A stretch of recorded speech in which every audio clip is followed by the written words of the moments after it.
이번 시간에는 우주의 과거를 보는 눈에 대해서 알아보도록 하겠습니다. 자, 책은 2페이지 그리고 3페이지에 대한 내용이에요. 그래서 3페이지는 내용을 먼저 보고요. 그리고 2페이지에 대한 내용을 설명하도록 하겠습니다. 그래서 먼저 3페이지에 대한 내용. 빅뱅과 수소 헬륨의 탄생. 그래서 우주론의 성립 과정을 먼저 볼게요.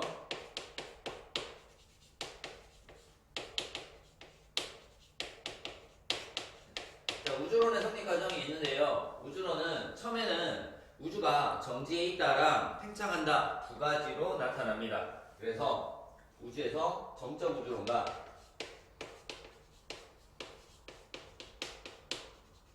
아인슈타인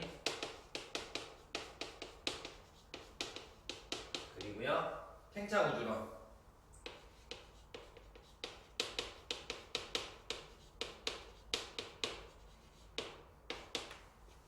프리드만과 르메트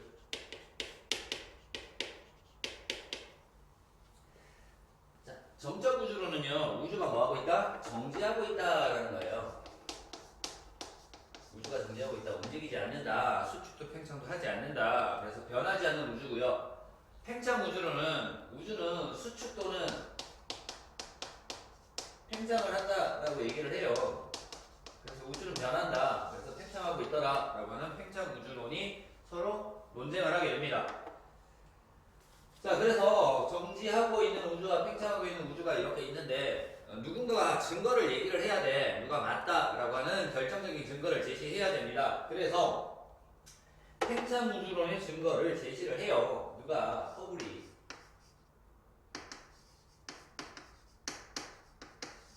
허블이 제시를 하는데 외부 은하를 관측한대.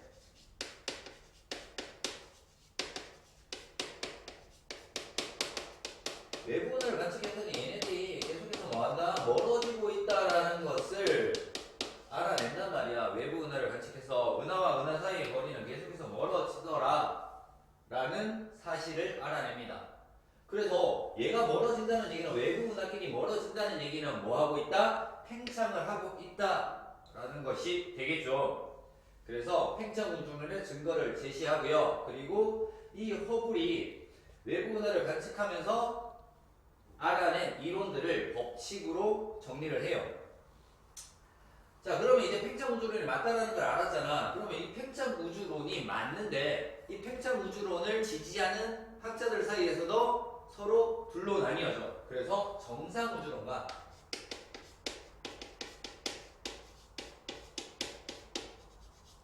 빅뱅 우주론으로 나뉘어집니다.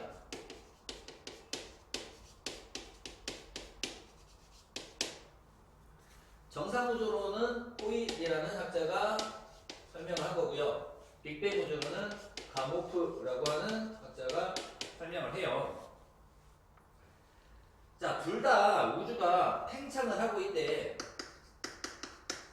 우주가 팽창을 해. 그래서 팽창을 하기 때문에 부피는 증가하고 있단 말이야. 둘 다 팽창을 하고 있다.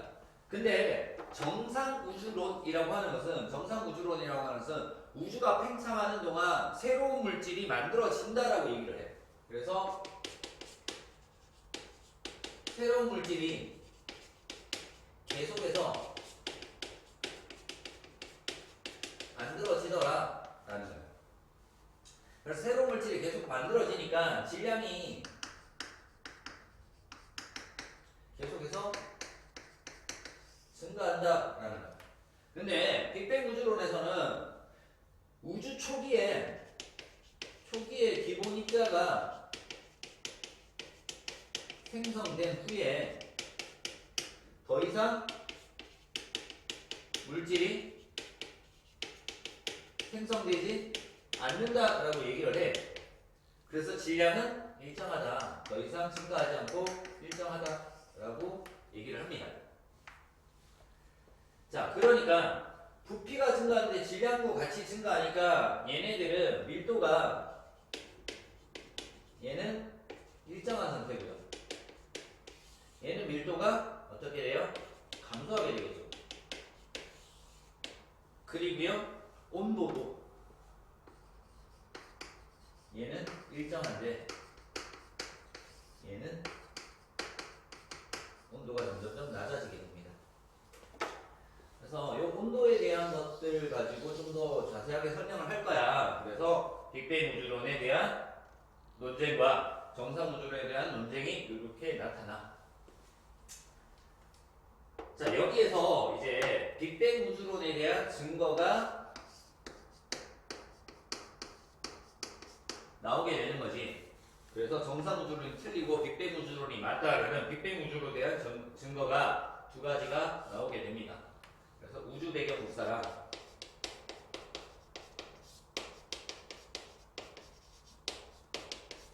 수소와 헬륨의 질량비가 3대 1이다. 그러면은 요 두 가지 증거, 빅뱅 우주론에 대한 결정적인 증거 두 가지가 나타나게 되는 거다. 있죠?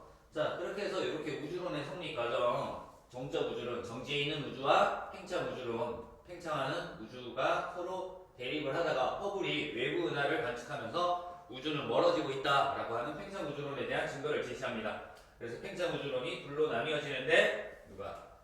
빅뱅 우주론의 증거 두 가지가 나오게 되면서 빅뱅 우주론이 맞다라는 결정적인 증거를 제시하게 되죠. 자, 그러면 우리는 이 페이지에 있는 허블에 대한 내용들을 조금 보도록 하겠습니다. 그래서 이 페이지에 허블 메트로 법칙이라고 하는 거 나와 있죠.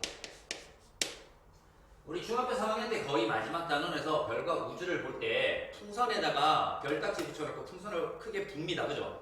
그래서 부피가 팽창한다. 풍선이 우주였으니까 우주의 부피가 팽창함에 따라서 별과 별 사이의 거리, 은하와 은하 사이의 거리가 점점 멀어진다라는 것을 알게 됩니다. 자, 그래서 허블 르네트 법칙 같은 경우에는 어떻게 된다? 자, 은하가 멀어지는 것을 알게 돼요. 그래서 책에 보면 허블은 세페이드 변광성을 이용하여 관측한 외부 은하의 거리를 구한 뒤 적색 편의를 관측합니다. 자, 여기서 적색 편의.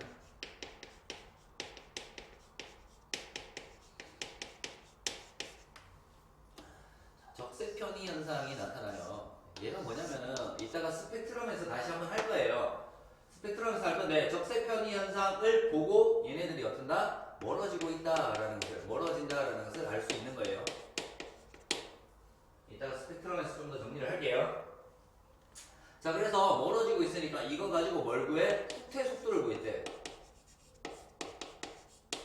후퇴 속도를 구했는데 거리가 멀리 떨어져 있을수록 후퇴 속도가 점점점 빨라진다라는 현상을 알아내게 됩니다. 그래서 은하 사이의 거리와 후퇴 속도 사이의 관계는 어떤 관계다? 비례한다라고 하는 것을 알게 되죠. 그래서 그래프로 이렇게 정리를 해요. 거리랑 후퇴 속도를 그래프로 나타냈더니 얘네들 비례 그래프로 이렇게 나타나더라 라는 거예요. 자, 그래서 거리를 R로 두고요, 후퇴 속도를 V라고 놓습니다. 그래서 후퇴 속도 V라고 하는 놈은 R에 비례하더라 라고 되겠지. 그래서 얘네들을 등호관계로 만들어주기 위해서 허블이 상수값을 제시를 해. 허블 상수라고 하는 H값을 제시를 합니다. 그래서 후퇴 속도 V는 어떻게 돼요? 허블 상수 H 곱하기 R 값으로 같더라. 이런 식이 나오게 되죠.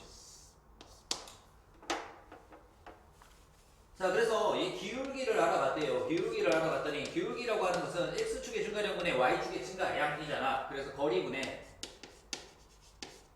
속도다 라는 걸 알 수 있었어. 그래서 이 식을, 위에 있는 이 식을 거리분의 속도에 대한 식으로 나타냅니다. 그러면 허블 상수는 R분의 V다 이렇게 나타나겠죠. 그래서 얘가 뭐다? 허블 상수 값이다. 기울기가. 그렇죠? 기울기가 허블 상수 값이다 라는 걸 알 수 있고요. 자, 이제 시간에 대한 식으로 좀 나타내 볼까 합니다. 그럼 시간은요, 속력분의 거리잖아요. 거리분의 속력이 허블상수니까 속력분의 거리는 어떻게 돼요? 허블상수분의 1이다 라는 걸 알 수 있어요. 그래서 허블상수분의 1이라고 하는 이 시간은요 우주의 시간이에요. 그죠? 우주의 나이라고 주면 됩니다. 그래서 빅뱅 우주론에서 빵 터지고 난 다음에 팽창해서 현재까지의 시간, 우주의 나이를 이렇게 구할 수 있다라는 거고요. 그러면 우주의 크기를 구하고 싶어. 그러면 거리잖아, 그지? 그래서 한 점에서부터 빵 터져서 지금까지 거리를 구하고 싶어. 그래서 우주의 크기. 예, 거리를 구하고 싶은데요. 그러면 거리는 어떻게 돼요? R하고 H 바꾸면 되죠. 허블상수분의 V인데 이때 V가 뭐의 속도? 빛의 속도라고 나타낼 거예요. 그래서 빛의 속도 C로 나타내면은요 우주의 크기는 허블상수분의 빛의 속도 C로 나타나더라 라는 것까지 알 수 있는 겁니다. 됐죠?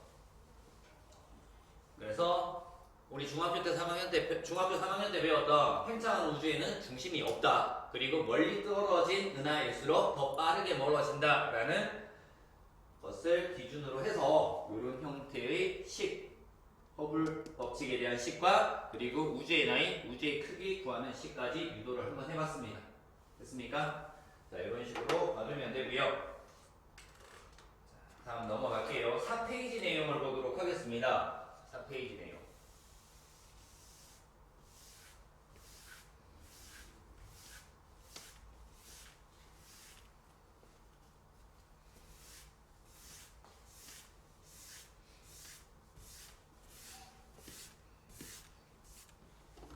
페이지 내용을 보면은요 빅뱅 우주론에 대해서 나와 있어. 그래서 빅뱅 우주론을 일단 볼 건데요. 우주가 팽창을 하고 있잖아. 팽창을 하고 있으니까 이 팽창되는 속도를 거꾸로 돌려서 수축을 시킨 거야. 수축을 시켰더니 이렇게 팽창하고 있는 것을 수축을 시켰더니 약 138억 년 전으로 돌렸더니 한 점에 모이게 됩니다.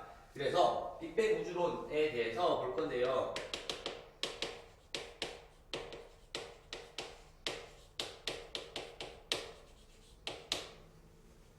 자, 일단 우주는 한 점에서 시작돼요. 그래서 한 점.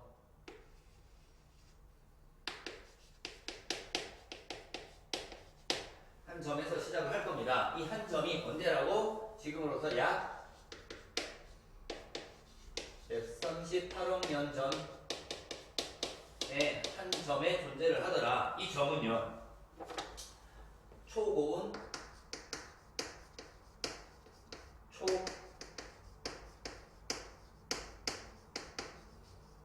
고밀도 상태입니다. 자, 여기에서 뭐가 일어나? 우주 대폭발이 일어나죠. 빅뱅이 일어나요.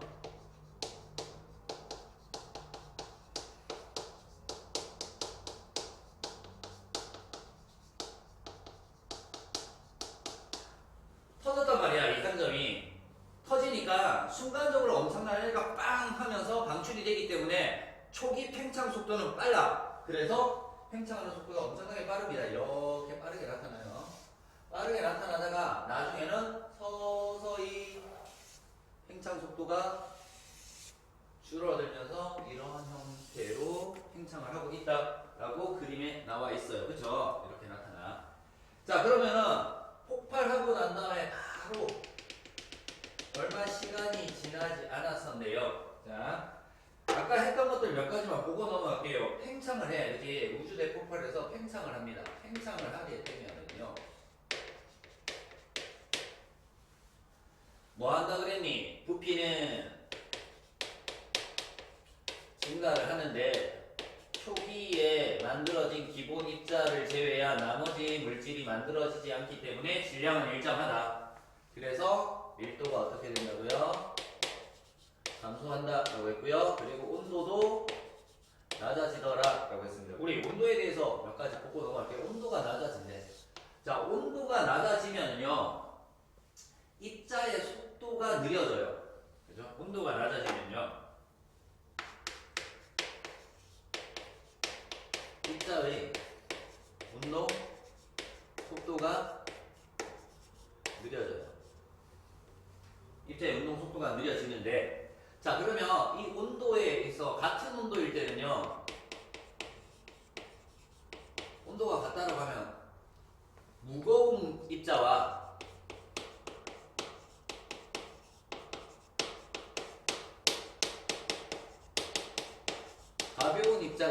있으면은요, 얘네들의 속도를 비교를 해. 그러면은 가벼운 입자의 속도가 훨씬 더 빠르다는 얘기야. 무거운 입자의 속도가 어떻다? 얘가 느리다라는 걸 알 수 있어. 같은 온도에서 온도가 점점 낮아지는데 어떤 특정한 온도에서 무거운 입자와 가벼운 입자가 있으면은 무거운 입자가 훨씬 더 느리게 이동을 한다라는 거고요. 얘가 느리기 때문에 먼저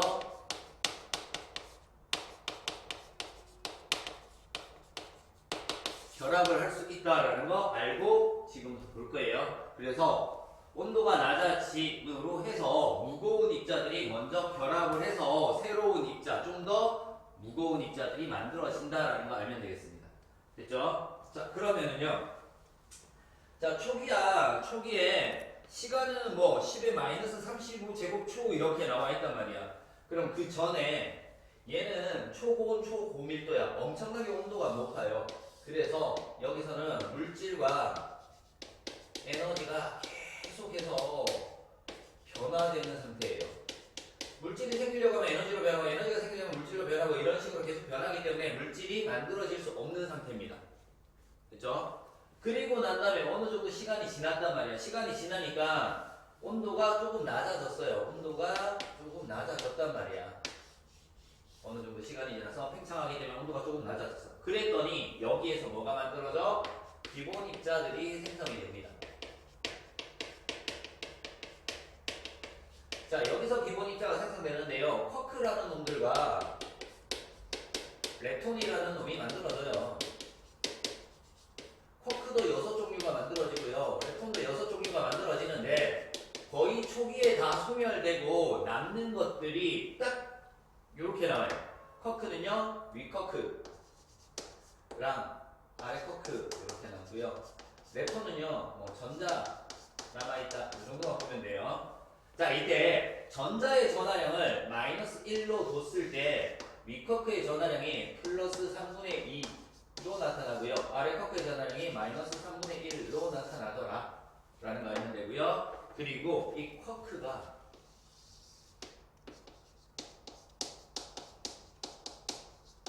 무겁다, 렙톤이 가벼운 거다 라고 알면 됩니다. 자, 그래서 위 쿼크, 아래 쿼크, 전자 이렇게 세 가지가 만들어졌습니다. 기본 입자가 생성되었어요. 자, 기본 입자가 생성되고 난 다음에 또 시간이 어느 정도 지났대. 그러면 당연히 온도가 낮아질 거잖아요. 온도가 낮아져. 온도가 낮아지면은요, 뭐부터 결합한다고? 무거운 것부터 결합을 한다라고 얘기를 했어. 그래서 온도가 낮아지니까 전자는요, 가벼워서 그대로 있어요. 전자는 그대로 있고요. 뭐가 위 쿼크 두 개랑 아래 쿼크 한 개가 결합을 하고요. 위 쿼크 한 개랑 아래 쿼크 두 개가 결합을 한대. 그럼 전하량을 잘 봐요.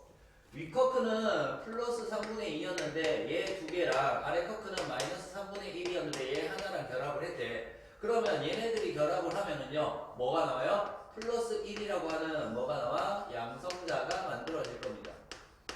그래서 이렇게 해서 양성자가 만들어지는 거고요. 위 쿼크 하나니까 플러스 3분의 1, 2짜리 하나랑 아래 쿼크는 마이너스 3분의 1짜리 두 개 이렇게 만들어지니까 얘네들이 합치니까 뭐 변화가 0인 뭐가 만들어져요? 중성자가 만들어지더라. 그래서 입자 뭐 만들어진다? 양성자와 중성자가 전자 이렇게 세 가지가 존재를 하겠네요. 이때 양성자는 뭐다? 수소 원자력이다.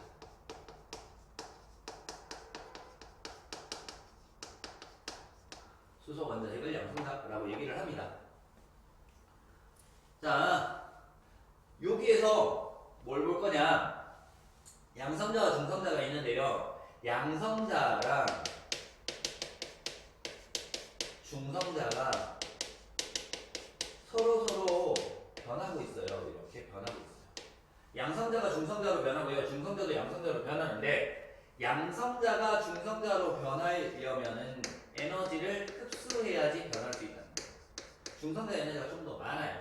중성자가 양성자로 변하려면은 에너지를 방출하면 된대. 그러면 에너지를 흡수하려면은요, 에너지를 흡수하려면은 주위의 온도가 어때야 돼? 높아야 된대. 그리고 에너지를 방출하려면요 온도가 낮아지니까 얘는 항상 일어날 수 있단 말이에요.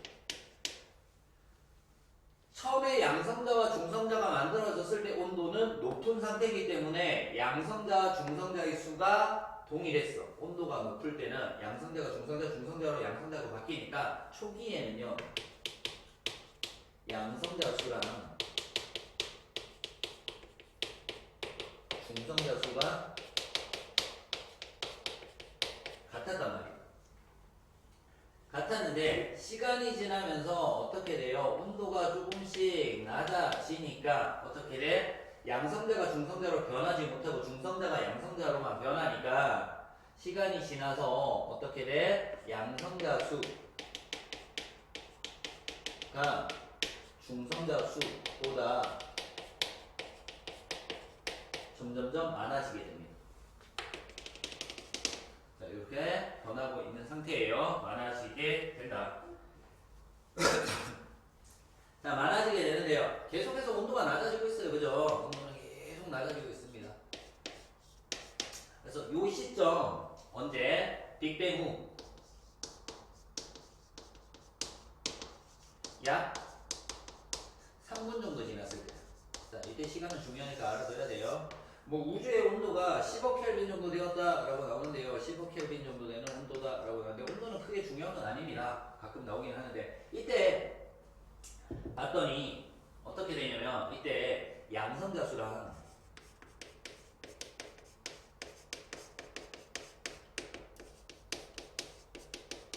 중성자 수 B가 7대 1이었단 말이야. 그러니까 14개랑 2개가 있었단 말이야. 이때 뭐가 일어나냐면 온도가 더 낮아졌으니까 무거운 것들이 결합을 할 거잖아. 그래서 여기서 뭐가 결합하냐면 양성자랑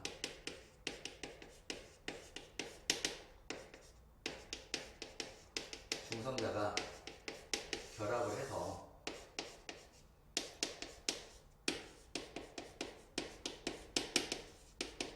헬륨 원자핵을 만든단 말이에요. 초기처럼 양성자 수랑 중성자 수가 같으면은요, 양성자 두 개에 중성자 두 개가 결합해서 헬륨 원자핵이 한 개가 만들어질 거예요. 한 개가 만들어지면 양성자, 중성자 수가 같으면 얘네들이 모두 반응해서 헬륨 원자핵이 다 만들어져. 그리고 양성자, 중성자가 없어질 거예요. 근데 온도가 낮아지면서 양성자 수가 많고 중성자 수가 적어지기 때문에 이런 개수 14대 2해서 실질적으로 헬륨 원자핵이 만들어지는 거는 여기서 몇 개? 2개랑 여기서 2개 빠져서 결합되어서 헬륨 원자핵이 하나 만들어질 거고요. 그리고 여기에서 몇 개 남아요? 12개가 남을 거잖아. 이 12개 남는 거는 뭐가 되는 거니? 수소 원자핵으로 그대로 남는 거잖아요. 양성자 12개. 그쵸? 그리고 여기 있는 전자는 계속해서 존재를 할 겁니다. 아직까지 결합을 안 했으니까. 됐죠? 그러면 이 수소 원자핵은 몇 개 있는 거야? 12개가 있는 거잖아. 여기서 봤을 때. 그리고 헬륨 원자핵은 몇 개 만들어졌다? 1개가 만들어졌지. 그래서 수소 원자핵과 헬륨 원자핵의 무슨 비? 개수 비는 몇 대 몇? 12대 1로 나타날 거고요. 수소 원자핵은 양성자 하나로 이루어져 있는 원자핵이기 때문에 질량이 12가 되고요. 헬륨 원자핵은 양성자 2개, 중성자 2개니까 얘네들이 합친 4개로 이루어져 있으니까 질량이 4가 된단 말이야. 그래서 얘네들의 질량비는 12대 4인 3대 1이 나옵니다. 됐죠? 얘가 우주 배경 복사의 증거야. 자, 그리고 난 다음에 계속해서 팽창을 하고 있는 거잖아. 그치? 계속 팽창하고 있어요. 그래서 온도가 계속 낮아져. 온도가 계속 낮아지는데 빅뱅 후 약 38만 년이 지나요. 그리고 온도는 3000 켈빈이래요. 그래서 시간, 온도 이렇게 돼요. 온도가 낮아지니까 전자의 속도가 느려진단 말이야. 그래서 여기서는 원자 핵과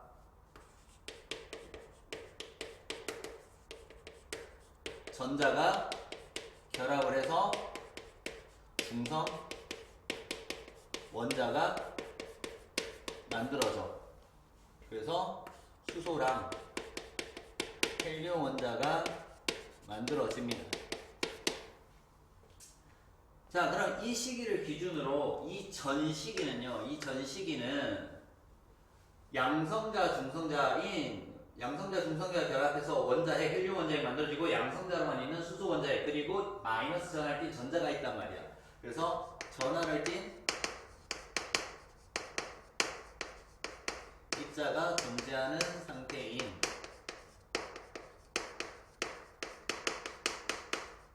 플라스마 상태로 존재를 하고 있어.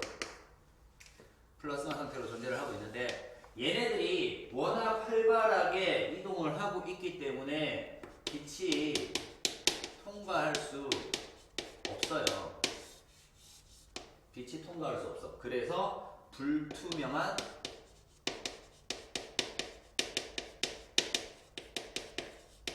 우주 상태로 존재를 합니다. 불투명한 우주 상태로 존재를 해. 자, 근데 빅뱅 후 약 38만 년이 지나면은요, 원자핵의 전자가 구속이 됩니다. 전자가 막 떠돌아다니는데 얘가 붙들러 놓을 수 있으니까 간격이 생겨. 빈 공간이 생긴단 말이에요. 이렇게 되면서 뭐가 생겨요? 빈 공간이 생겨요. 그리고요, 얘네들이 결합하면서 뭐를 빛이 분리되어서 빠져나온대. 에너지를 방출하는데 빛이 분리되어서 빠져나와. 그래서 뭐가 돼? 이번에는 빛이 통과를 할 수 있어.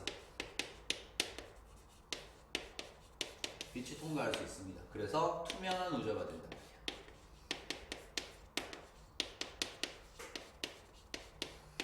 투명한 우주가 되는데 이 빛이 우주의 모든 방향에서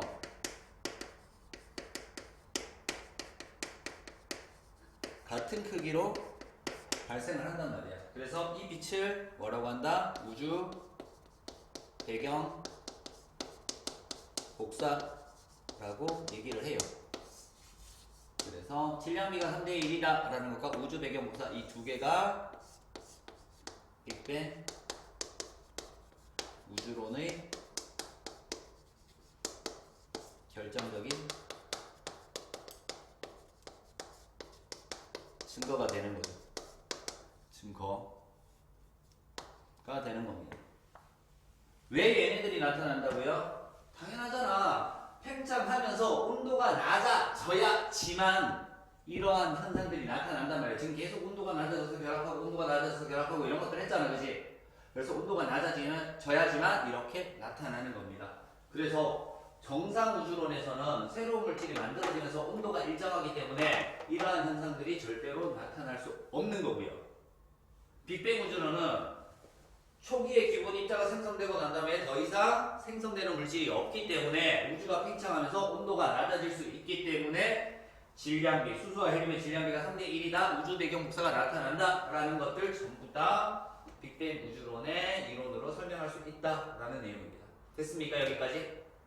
자, 그러면은 책에 있는 내용 보면서 설명을 하도록 하겠습니다. 기본적인 거 다 설명했는데요. 책에 있는 내용 보면서 설명을 할게요.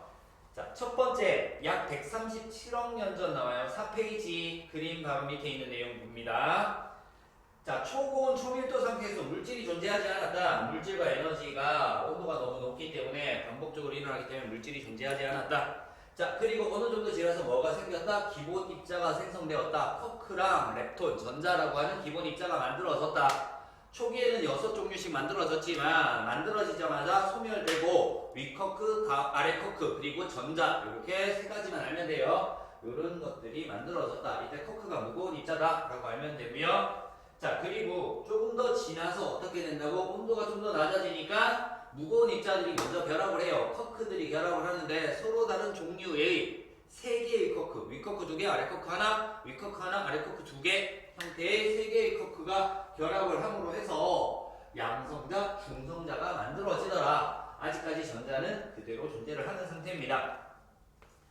자, 그리고 난 다음에 시간이 지나면서 온도가 점점 낮아지기 때문에 초기에는 온도가 높아서 양성자와 중성자의 수가 같았지만 온도가 낮아짐에 따라서 양성자가 중성자로 변하지 못하고 중성자가 양성자로만 변하기 때문에 양성자의 수가 중성자의 수보다 많아지게 됩니다. 계속 낮아지면 더 중성자가 없어지겠지만 이렇게 변하는 와중에 어느 정도 시간이 딱 됐단 말이야. 빅뱅 후 약 3분이 되는 온도에서 어떻게 돼? 양성자 중성자 수의 비가 7대1, 14대2가 되었을 때 뭐한다? 양성자 두 개랑 중성자 두 개가 결합해서 헬륨 원자핵이 만들어지더라 라는 거지. 자, 헬륨 원자핵이 만들어질 때요, 책에 나와 있는 것처럼 그냥 양성자 두 개, 중성자 두 개 딱 결합하는 것이 아니라 결합하는 과정이 있습니다. 어떻게 결합을 한다고요? 일단은 양성자끼리는 결합을 못해요. 플러스 전을 띠고 있어서 반발력이 작용하기 때문에 결합은 절대 못하고요. 양성자랑 일단 중성자랑 이렇게 결합을 해서 중수소를 만들어요. 여러 개 만들어지겠죠. 그래서 중수소와 중수소가 충돌할 수도 있고요. 여기에 뭐 양성자가 결합을 해서 2의 3짜리 헬륨이 만들어질 수도 있고요. 여기에 중성자가 결합을 해서 3중수소, 1의 3짜리 3중수소가 만들어질 수도 있단 말이에요. 이렇게 만들어서 얘네들이 충돌하면서 헬륨 원자핵이 만들어져. 그래서 그냥 떠돌아다니는 양성자 두 개, 중성자 두 개가 붙어서 헬륨 원자핵이 아니라 하나씩 결합을 하는 거예요. 처음에는 무조건 양성자 하나랑 중성자 하나가 결합돼서 중수소 원자핵을 만들고요. 그때부터는 양성자가 결합을 하든 중성자가 결합을 하든 아니면 중수소 원자핵끼리 부딪혀가지고 결합을 하든 이런 형태로 충돌해서 결합하는 과정을 거쳐서 헬륨 원자핵이 만들어지는 겁니다. 자, 이렇게 해서 헬륨 원자핵이 만들어졌단 말이야. 3분 정도 됐을 때 헬륨 원자핵이 만들어졌는데 아직까지는 수소 원자핵, 양성자, 그리고 헬륨 원자핵 플러스 전하를 띠고 있고요. 전자 마이너스 전하를 띠고 있단 말이야. 이렇게 마이너스 플러스 전하를 띠는 입자 형태인 플라즈마 상태로 존재하기 때문에 얘네들은 온도가 높아서 완전히 자유롭게 이동을 하는 상태. 그래서 빛이 지나가다가 튕겨져 나가. 그래서 통과하지 못해서 불투명한 우주 형태로 존재를 한다 라고 나와 있어요. 됐죠? 5페이지 넘어가요. 5페이지 넘어가니까 이제 시간이 더 지났단 말이야. 빅뱅 후 약 38만 년이 지났다라고 나와 있죠. 38만 년이 지나서 우주의 온도가 3000켈빈, 시간, 온도 둘 다 중요한 거고요. 3000켈빈이 되었을 때 뭐한다? 헬륨 원자핵, 수소 원자핵과 시간이 많이 지나서 온도가 많이 낮아졌기 때문에 전자의 운동 속도도 느려져서 이제는 원자핵의 플러스 전하가 전자의 마이너스 전하를 끌어당길 수 있는 힘이 생겼단 말이야. 속력이 느려졌기 때문에. 그래서 원자핵과 전자가 결합을 해서 중성 원자가 만들어집니다. 이때 원자가 만들어지면서 빛이 분리되어서 통과돼. 그래서 우주의 모든 방향에서 같은 크기로 빛이 방출되는 것을 볼 수 있었고요. 이 빛을 뭐라고 했다? 우주 배경 복사라고 얘기를 하는 겁니다. 됐죠? 자, 그리고 밑에 38만 년 이후 우주가 계속 팽창하여 온도가 낮아지고 수소와 헬륨 원자들이 모여 별과 은하가 된다. 자, 우주 배경 복사를 봤는데요. 빛이 통과한단 말이야. 모든 방향에서 같은 크기로 빛이 방출되는데 인공위성으로 관측을 했더니 불균이란 부분이 관측이 되더라라는 거야. 그래서 그 불균이란 부분에서 온도가 낮고 밀도가 큰 부분에서 얘네들이 결합을 해서 다시 뭐가 만들어져? 별, 은하 이런 것들이 만들어지더라 라는 거. 그리고 방출된 빛은 우주가 팽창하면서 온도가 계속 낮아지죠. 온도가 낮아져서 우주 배경 복사 초기에는 온도가 3000켈빈 정도의 빛의 파장 형태로 보였는데 현재는 온도가 낮아져서 3켈빈, 수켈빈, 3켈빈 정도의 파장으로 관측이 된다라는 것까지 알 수 있었습니다. 여기까지 되나요? 자, 그럼 다음 페이지 보도록 하겠습니다. 다음 페이지에 빅뱅 우주론의 증거 나와 있어요. 이거랑 이거 두 가지 한 거예요. 그래서 왼쪽을 조금 지워서 정리를 좀 할게요.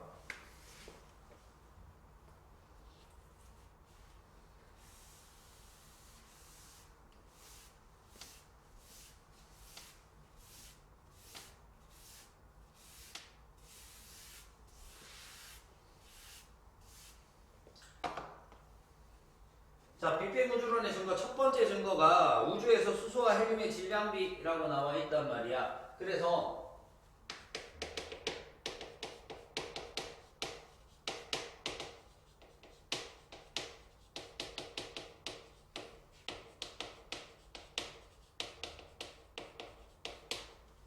아까 여기서 설명했던 내용을 다시 한번 설명을 할게요. 수소가 있고요. 양성자랑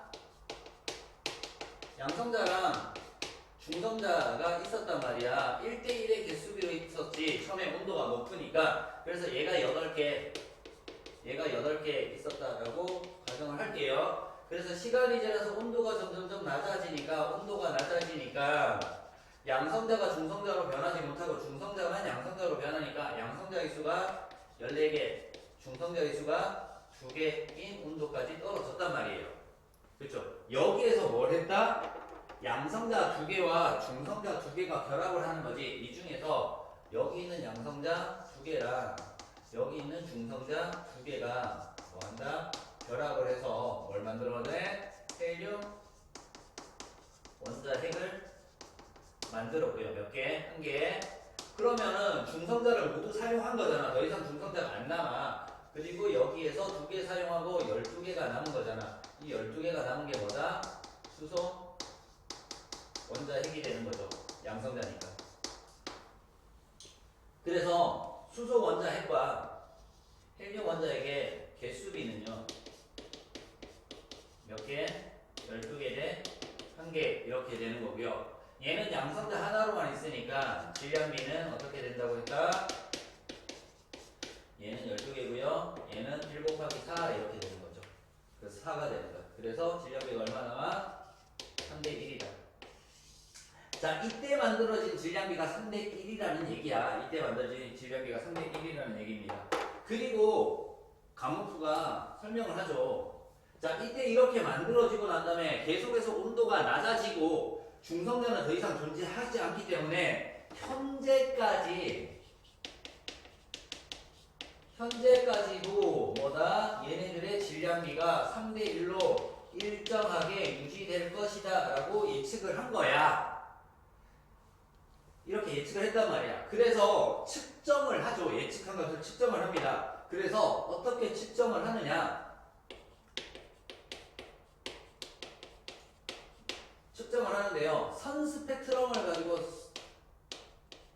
측정을 해요. 선 스펙트럼을 가지고 측정을 하는데 선 스펙트럼의 흡수선과 그리고 방출선을 비교를 할 거야. 흡수선은 천체에서 오는 스펙트럼을 관측을 한 거고요. 방출선은 특정 원소가 방출하는 어떤 스펙트럼을 관찰을 한 거야. 그래서 얘네들 둘을 비교를 한단 말이야. 비교를 해서 선의 위치라든가 색깔이라든가 색깔은 흡수선은 없으니까 선의 위치라든가 굵기라든가 이런 것들을 개수라든가 이런 것들을 통해서 비교해서 일단 원소의 종류를 알아내요. 얘네들 선이 일치하면 같은 종류의 원소가 존재하기 때문에 원소의 종류를 알아내고요. 그리고 얘네들의 뭐를 비교한다? 선폭을 비교하면요. 뭘 알 수 있다? 원소의 밀도를 알 수 있단 말이야. 많은지 적은지. 그래서 이거 가지고 뭘 할 수 있다? 원소의 질량비까지 알 수 있었습니다. 그래서 원소의 종류와 원소의 질량비를 알아냈더니 이거 가지고 알아냈더니 어떻게 된다고요? 얘네들이 수소가 전체 질량이 74%, 헬륨이 전체 질량의 24%로 질량비가 약 3대 1로 나타나는 것을 확인을 합니다. 그래서 가모프가 예측한 질량비랑 실제 측정한 질량비가 일치하기 때문에 빅뱅 우주론의 증거가 되는 거다. 됐죠? 자, 이렇게 나타나고요. 자, 두 번째 우주 배경 복사 나와 있습니다.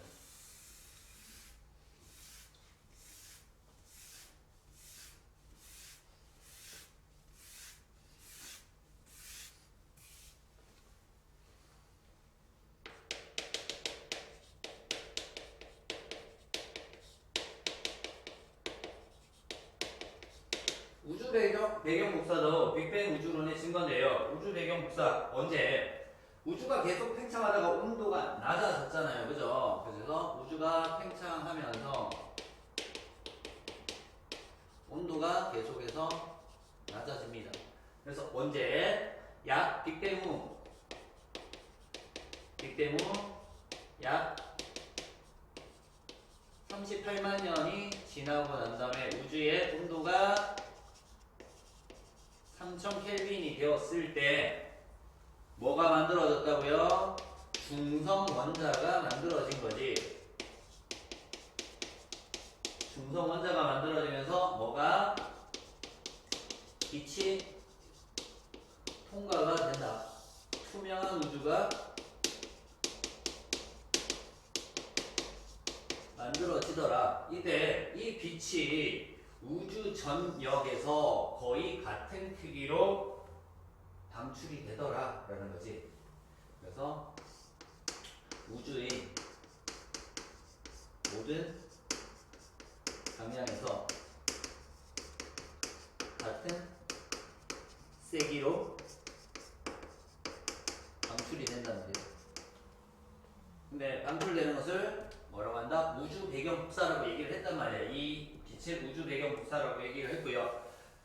이때 3000켈빈이었는데 계속 우주가 뭐하기 때문에 우주가 팽창하니까 온도가 계속 낮아질 거고요. 그리고 우주가 계속 팽창하니까 얘네들 이 빛의 파장이 점점 길어져서 현재는 수켈빈, 약 3켈빈에 해당하는 빛의 파장으로 관찰이 될 것이다 라고 예측을 합니다. 그리고 난 다음에 펜디어스와 윌슨이 관측을 하죠.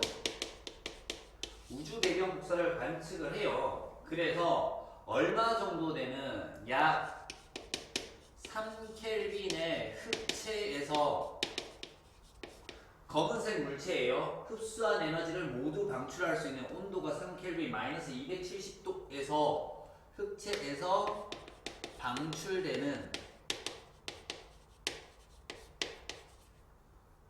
파장과 거의 일치하는 파장을 관측을 해. 어디에서? 우주의 모든 방향에서 같은 세기로 방출되는 이러한 파장을 관측합니다. 그래서 이거를 뭐라고 하자? 우주 배경 복사라는 것을 알게 되고요. 그래서 이 우주 배경 복사가 이때 예측한 값과 실제 관측한 값이 거의 같다. 그래서 우주 배경 복사가 빅뱅 우주론의 증거가 되는 겁니다. 이해됩니까? 자, 그 밑에 우주 배경 복사를 인공위성으로 측정을 한 겁니다. 펜지어스 윌슨이 관측했을 때는 그냥 색깔이 거의 다 똑같아요. 온도가 같다라는 얘기고요. 코비 위성과 WM 위성, 플랑크 위성으로 관측했을 때는요, 색깔이 다른 부분이 나타난다. 그럼 온도가 조금씩 다르다라는 얘기고요. 전체적으로 균일한 것이 아니라 비균일한, 균일하지 않은 부분도 존재하더라라는 거야. 그래서 우주 배경 복사가 전체 다 균일해야 되는데 어떻게 불균일한 것도 있다. 자, 이 불균일한 부분에서 뭐가 만들어진다? 별이라든가 은하라든가 이런 것들이 만들어질 수 있습니다. 온도는 낮으면서 밀도가 큰 지역에서 별과 은하가 생성이 되더라 라는 것들 알 수 있습니다. 됐죠? 자, 이렇게 해서 빅뱅의 증거 두 가지까지 알아봤어요. 수소와 헬륨의 질량비가 3대 1이다 라고 하는 예측한 값과 실제 관측, 선 스펙트럼으로 관측한 값, 그리고요 우주 배경 복사가 처음에 발견된 당시에는 3000켈빈이었는데 우주가 팽창하면서 현재는 약 수켈빈, 3켈빈 정도의 온도의 파장으로 방출될 것이다. 그래서 펜지어스 윌슨이 직접 관찰했을 때 그게 맞아 떨어지더라. 그래서 우주 배경 복사도 빅뱅 우주론의 증거가 되더라 라는 거 알 수 있었습니다. 7페이지는 그냥 보면 되고요. 8페이지 각자 풀어보고요. 그리고 빈칸에 OX, 빈칸에 들어갈 단답형 문제들 정리하고 채점하고 모르는 거 있으면 나중에 질문하면 돼요. 자, 이제 9페이지 보도록 하겠습니다. 9페이지에는요. 빛과 스펙트럼에 대해서 나와 있습니다.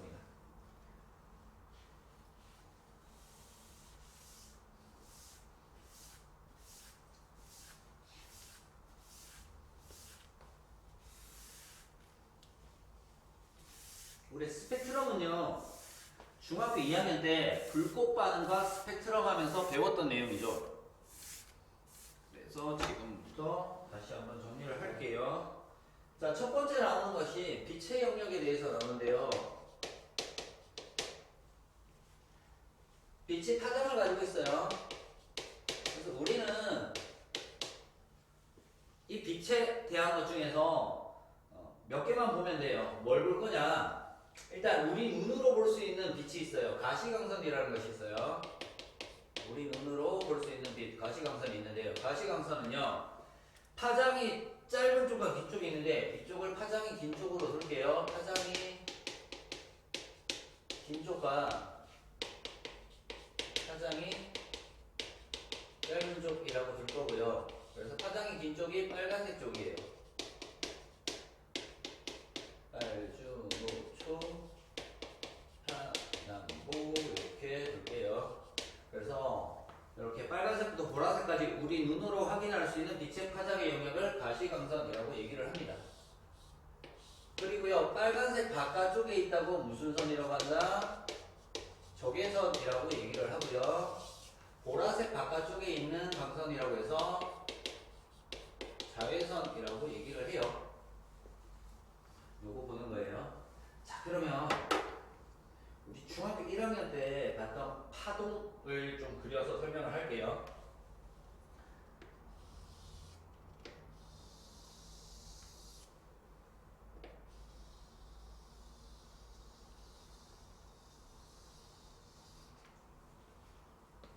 내가 여기 있는 줄을 잡고 흔들고 있다고 가정을 할게요. 흔들고 있어요.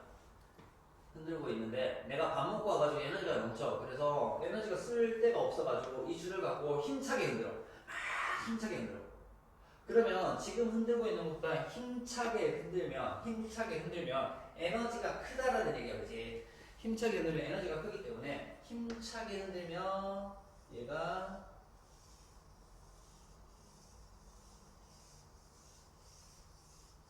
이런 형태로 바뀔 거예요. 그래서 원래는요, 여기 가장 높은 데부터 가장 높은 데까지 요것을 파장이라고 얘기를 해요. 원래 파장이 이렇게 나타났다면 힘차게 흔드니까 파장이 여기서 여기까지 나타나요. 파장이 어떻게 됐다? 짧아졌다. 그래서 노란색 볼게요. 힘차게 흔들었으니까 노란색은 에너지가 증가하면, 에너지가 커지면은 파장이 어떻게 돼요? 짧아지더라 라는 걸 알 수 있어요. 됐죠? 그리고요, 흔들었을 때 한 번 이렇게 여기까지, 얘는 한 번, 두 번, 반 이렇게 되죠. 그래서 진동하는 횟수가 증가하더라. 이렇게 해요. 자, 그 다음에 얘를 갖고 이제 너무 빨리 흔들었더니 힘이 다 빠졌어. 에너지가 없어졌단 말이야. 그래서 퉁퉁 이런 식으로 천천히 흔들어. 그랬더니 얘가 어떻게 된다? 이렇게 돼. 이런 식으로 나타나요. 자, 그러면 여기서부터 여기까지가 뭐가 돼요? 파장이 될 거고요. 파장이 어떻게 됐다? 길어졌어요.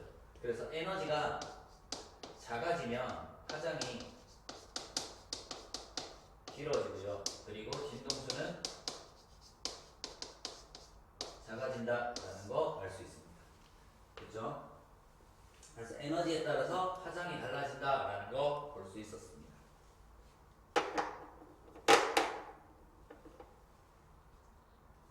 자, 하나 더 할게요. 뒤쪽에 가면은요, 몇 쪽이냐면 저기 11쪽에 도플러 효과라는 게 있어요. 그거를 좀 쉽게 설명을 해줄게요.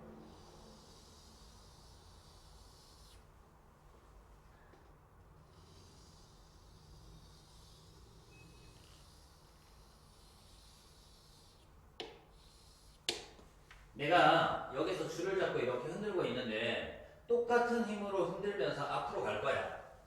가까워지는 거야. 앞으로 갈 거야. 똑같이 흔들면서 앞으로 가면은 어떻게 나타나냐? 앞으로 가면은요. 얘가 간격이 이렇게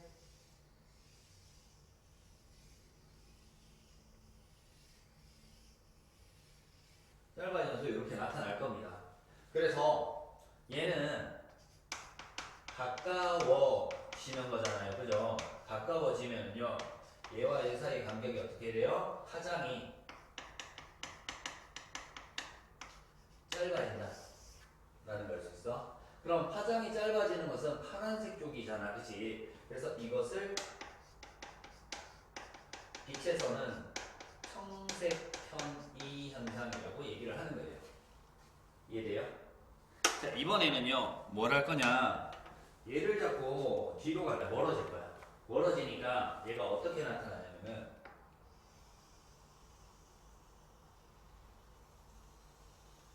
이런 형태로 나타나요. 그쵸? 자, 멀어지니까 자, 여기서부터 여기까지가 한 파장이 될 거예요. 여기서 여기까지가 파장인데 파장이 어떻게 된다? 길어져요. 멀어지니까. 그러니까 파장이 길어지니까 어느 쪽으로 위치해? 빨간색 쪽으로 이동하죠. 그래서 멀어져서 파장이 길어지면 적색 쪽으로 이동한다고 해서 적색 편이 현상이 발생하는 거예요.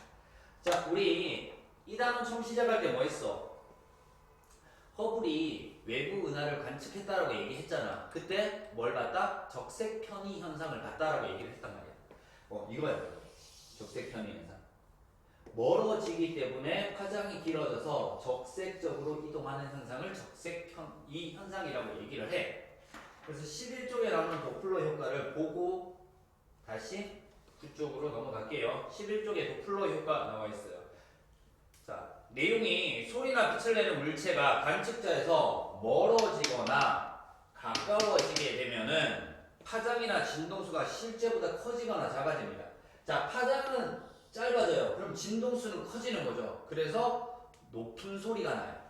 파장이 길어지면 진동수가 작아져요. 그래서 얘는 낮은 소리가 돼요. 그럼 가까워지면 점점 고음으로 들리고요. 지나가서 점점 멀어지면 늘어지는 소리, 저음으로 들리게 되는 겁니다. 우리 보통 요즘 코로나 때문에 구급차들이 많이 지나다니잖아. 차 타고 가다가 구급차가 맞은편에서 오는 거 다가올 때는 상당히 좀 빠른 속도의 고음으로 들리다가 얘가 지나가면은요 점점 멀어지기 때문에 약간 늘어지는 소리의 저음으로 들리게 됩니다. 그리고 외부 은하를 봤을 때 외부 은하가 가까워지면은요 청색 편이 흡수선이 청색 쪽으로 이동하고요. 그리고 멀어지면 적색 편이 흡수선이 적색 쪽으로 이동한다라는 거 알 수 있습니다. 그거 나와 있어요. 됐죠? 도플러 효과 11쪽에 있는 내용도 간단하게 봤습니다. 자, 이제 두 번째 나오는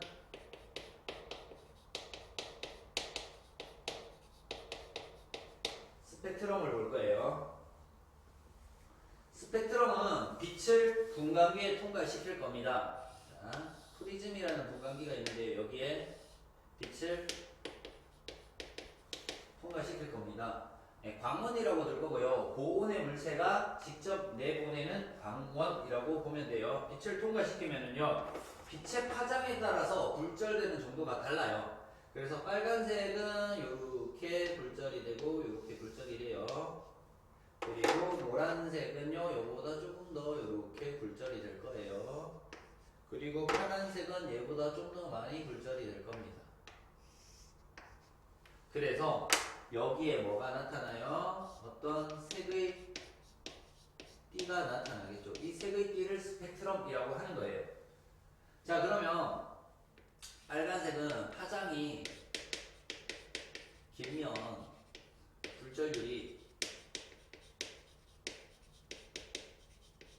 작다는 얘기야. 조금밖에 안 꺾이고요. 파장이 길다는 얘기는 에너지가 작은 거예요. 에너지가 작을수록 굴절이 조금밖에 안 된다라는 얘기야. 자, 그리고요, 얘는요, 파장이 짧을수록 굴절율이 크다라는 거 알 수 있어요. 됐죠? 자, 이렇게 두 개 알면 돼. 자, 그러면 이 스펙트럼의 종류들이 있을 겁니다. 종류들이 세 가지가 있어요. 연속 스펙트럼이 있고요. 방출 스펙트럼이라는 게 있어요. 이 방출 스펙트럼을 선 스펙트럼이라고 얘기를 해요. 그리고 흡수 스펙트럼이 있습니다. 흡수 스펙트럼부터 먼저 정리를 할게요. 흡수 스펙트럼이 있고요. 방출 스펙트럼이 있어요.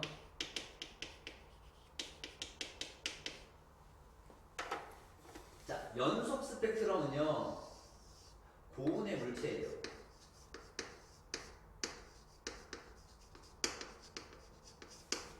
직접 에너지를 방출하는 물체입니다. 그래서 별이라든가 태양이라든가 등등 백열전등이라든가 전구라든가 이런 고온의 물체에서 나오는 빛이 있을 거야. 얘를 어디에 통과시켜요? 분광기에 통과시켜요. 분광기에 통과시키면 연속적인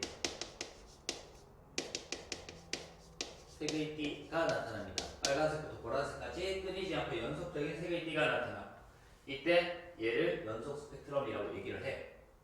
자, 이번에는요, 광원이 있어요. 광원, 고온의 물체, 광원이 있는데요.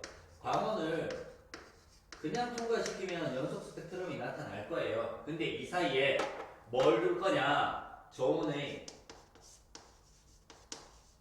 기체 성분을 줄 거예요. 자, 그러면 광원은 에너지가 많은데 이 저온의 기체를 통과를 해야 돼. 통과하고 난 다음에 얘가 어디를 통과해요? 분광기를 통과하겠죠. 그러면 어떤 색의 띠가 나타날 건데요. 원래는 광원이면은 어떤 색의 띠가 나타나야 돼? 연속적인 색의 띠가 나타나야 된단 말이야. 근데 중간에 저온의 기체가 광원에서 뽑아져 나오는 에너지를 흡수를 한단 말이야. 근데 전부 다 흡수하는 거야. 특정 에너지를 흡수를 해요. 특정 부분의 에너지를 흡수를 한단 말이야. 특정 파장 영역의 에너지를 흡수를 해. 그러면 특정 파장 영역의 에너지를 흡수를 했으니까 이 특정 파장에 대한 이 파장에 대한 선은 검게 나타나겠지. 그래서 전체 연속적인 스펙트럼에서 검은색 선이 나타나는 거야. 그래서 연속적인 색의 띠에서 뭐가 나타나? 검은 선이라고 하는 흡수선들이 나타납니다. 그래서 흡수 스펙트럼이라고 얘기를 해. 자, 이번에는 광원에 있는 빛이 아니라 광원이 있어요. 고온의 물체가 있는데 이 주변에 어떤 기체가 있단 말이야. 이 주변에 기체가 있단 말이야. 이 기체가 광원에 있는 에너지를 쭉쭉쭉 빨아들여서 이 기체가 뭐가 됐다? 고온의 기체가 됐단 말이야. 고온의 기체가 돼요. 그러면 얘는 여기에서 뭐래? 에너지를 방출할 수 있단 말이야. 근데 이 고온의 기체가 에너지를 모두 가지고 있는 것이 아니라 특정 에너지만 가져요. 특정 에너지만 방출을 할 수 있단 말이야. 왜? 전부 다 흡수한 게 아니라 광원에서 기체가 흡수할 수 있는 범위의 특정 에너지만 흡수하고 있다가 얘를 방출하는 거야. 특정한 에너지. 특정 파장의 에너지를 방출하지. 그래서 이 방출하는 빛을 뭐를 분광기에 통과를 시키면은 특정한 파장에만 색이 띠가 나타나는 거지. 그래서 얘를 무슨 스펙트럼이라고 한다? 방출 스펙트럼. 방출선이 나타나더라 해서 방출 스펙트럼이라고 하는 겁니다.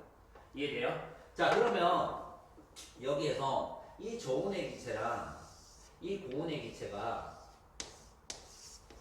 종류가 같으면 이 흡수선의 위치와 이 방출선의 위치가 어떻다?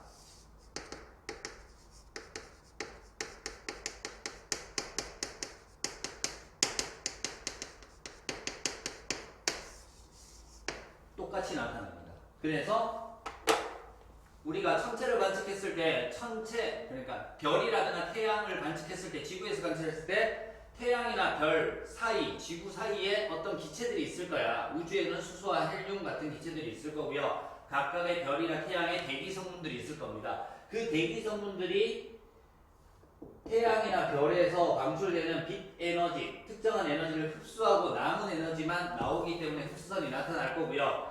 이 흡수선의 위치와 동일하게 실험실에서 방출 스펙트럼, 원소에 따른 방출 스펙트럼을 관측을 했을 때 이 방출선과 흡수선이 같은 것들을 파악할 수 있으면은 이 대기 성분이 어떤 원소로 존재하는지까지 확인할 수 있다는 얘기야. 그래서 10페이지에 있는 내용 보면서 설명을 하도록 하겠습니다.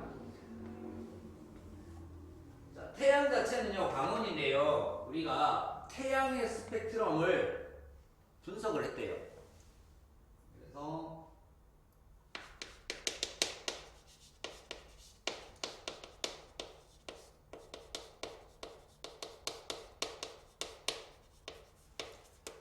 그래서 태양의 스펙트럼을 분석을 했는데 원래 태양은 광원이기 때문에 스펙트럼을 관측을 하면은 어떤 스펙트럼이 나타나야 돼? 연속 스펙트럼이 나타나야 된단 말이야. 근데 실제로는 어떤 스펙트럼이 나타나? 어마어마하게 많은 흡수선들이 나타났어. 이 흡수선을 프라운호퍼가 발견했다고 프라운호퍼선이라고 얘기를 해요.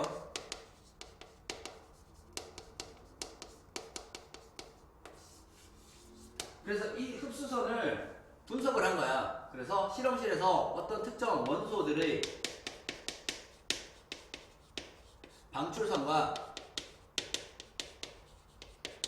이 프라운호퍼선의 흡수선을 뭐한다? 비교를 해요.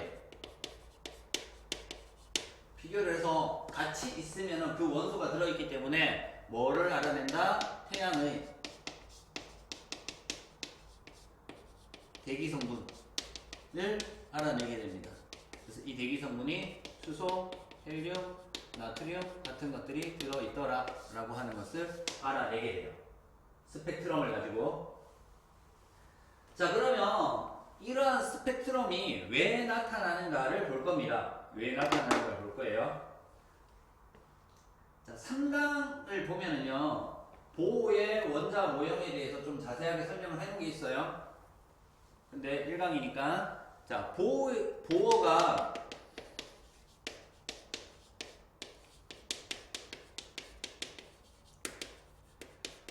원자 모형을 전자 껍질이라는 것을 가지고 설명을 해요. 그래서 플러스 전하를 띤 원자핵이 있고요. 마이너스 전하를 띤 전자는요, 특정한 궤도에만 존재를 한다라는 거예요. 이 궤도. 그래서 원자핵과 가까이 있으면 에너지가 낮은 거고요. 원자핵과 멀리 있으면 에너지가 높은 거예요. 근데 똑같이 이렇게 그려요.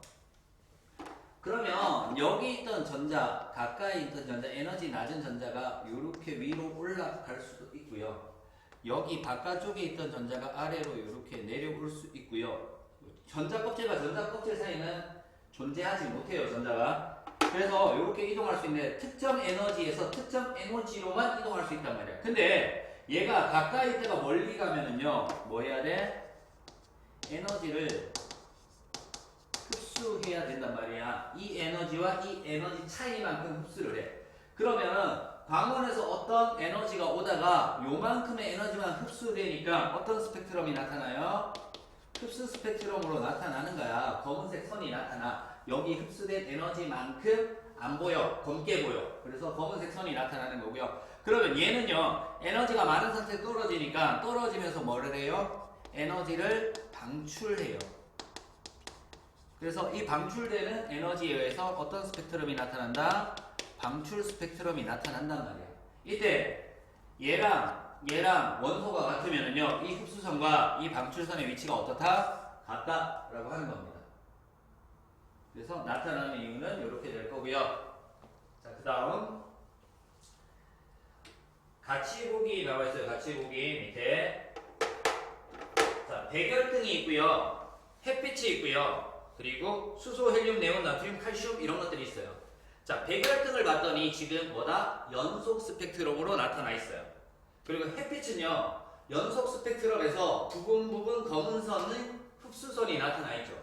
그러면 태양에서 나타나는 이 흡수선과 아래쪽에 있는 수소부터 칼슘까지 있는 원소의 방출선을 비교를 할 건데요. 어떻게 비교하냐면 원소가 가지고 있는 방출선, 각각의 방출선을 흡수선 쪽으로 이동을 시켜서 일치하는지를 확인해요. 중학교 2학년 때 이렇게 배웠어요. 그래서 모두 일치하면, 원소에 있는 선이 흡수선에 모두 일치하면 그 원소가 존재하는 거고요. 선이 하나라도 없으면 그 원소는 태양에 존재하지 않는 거다라는 거야. 그래서 원소에 있는 방출선을 태양의 흡수선 쪽으로 비교를 했더니 뭐가 있다? 수소에서는 흡수선에 다 일치를 해요. 그래서 수소 원소가 있는 거고요. 그 다음 헬륨도 햇빛에 있는 흡수선과 비교를 했을 때 모든 방출선이 흡수선과 일치를 해요. 그래서 헬륨도 있어요. 네온 봤더니 주황색 부분의 방출선들이 태양의 흡수선에 없어. 그래서 네온은 태양에 존재하지 않는 원소야. 그리고 나트륨 봤더니 햇빛의 가운데 노란색 부분의 검은색 선과 나트륨의 노란색 부분이 일치를 해. 그러면 나트륨은 존재하는 거고요. 그리고 칼슘 봤더니 칼슘도 마찬가지로 칼슘의 방출선이 태양의 흡수선에 모두 존재하지 않는단 말이야. 그래서 이거 가지고 뭘 할 수 있다? 태양의 대기 성분은 수소, 헬륨, 나트륨으로 이루어져 있다라는 사실을 알게 되는 겁니다. 됐죠? 자, 이렇게 해서 스펙트럼까지 알아봤습니다. 12쪽에 있는 내용 있어요. 이것만은 꼭 OX 문제랑 빙판능선 문제니까 각자 해보고 왼쪽에 다 체크하고 확인하고요. 모르는 거 있으면 질문하면 되고요. 13쪽에 왜 허블 법칙이 허블 르메트르 법칙으로 개명이 되었는가에 대한 내용들 나와 있어서 한번 읽어보면 되고요. 과제는 14, 15, 16, 17, 18, 19쪽이랑 부수적으로 나가는 프린트까지 풀어오면 되겠습니다. 이상 이번 시간 수업은 마치도록 하겠습니다.